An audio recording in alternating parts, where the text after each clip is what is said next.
अविकारी शब्दों में दूसरा शब्द है संबंध बोधक। संबंध बोधक अव्यय कहते किसे हैं? तो वे अव्यय या अविकारी शब्द जो संज्ञा या सर्वनाम शब्दों के बाद लगकर उनका संबंध वाक्य के अन्य संज्ञा या सर्वनाम शब्दों से जोड़ते हैं, उन्हें हम संबंध बोधक अव्यय कहते हैं। अर्थात संबंध बोधक शब्द अविकारी शब्द होते हैं। संबंध बोधकों को परसर्ग भी कहते हैं, अर्थात कारक चिन्ह भी इनको कहा जाता है। अधिकांश संबंध बोधकों के साथ से, के, रे आदि कारक चिन्ह लगते हैं। अर्थात संबंध बोधक होगा जो संज्ञा या सर्वनाम के बाद प्रयुक्त होकर उनका संबंध स्थापित करते हैं। उदाहरण देखिए, जैसे धन के बिना जीवन व्यर्थ है, तो के बिना यहाँ संबंध बोधक है। राम के अलावा सब आ गए, तो के अलावा यहाँ संबंध बोधक है। घर के भीतर आ जाओ, तो के भीतर यहाँ संबंध बोधक है। रसोई के अंदर बिल्ली है, तो के अंदर यहाँ संबंध बोधक है। घर के सामने भीड़ जमा हो गई है, तो के सामने संबंध बोधक है। तो इन वाक्यों में के बिना, के भीतर, के अलावा, के पास ये शब्द संज्ञा शब्दों का वाक्य के अन्य शब्दों के साथ संबंध जोड़ रही हैं, इसलिए इनको हम संबंध बोधक अव्यय कहेंगे।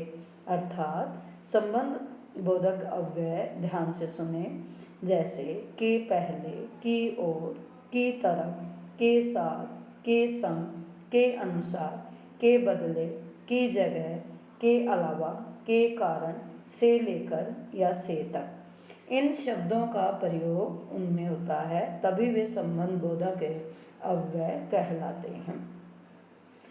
संबंध बोधक अव्यय कई बार विभक्ति रहित भी प्रयुक्त होते हैं, जैसे ज्ञान बिना जीवन व्यर्थ है। अर्थात अगर देखा जाए तो यह वाक्य बनेगा ज्ञान के बिना जीवन व्यर्थ है।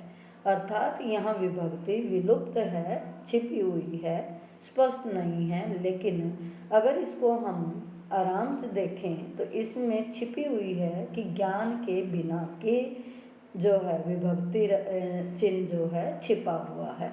ऐसे ही दूसरा उदाहरण देखिए, वह राम भरोसे अपनी गाड़ी चला रहा है, तो राम भरोसे अर्थात राम के भरोसे, तो के भरोसे इसमें आ गया, अर्थात संबंध बोधक है। तो हमें यही ध्यान रखना है कि संबंध बोधक में से, के या रे इन कारक चिन्हों के साथ ही शब्दों का प्रयोग किया जाएगा।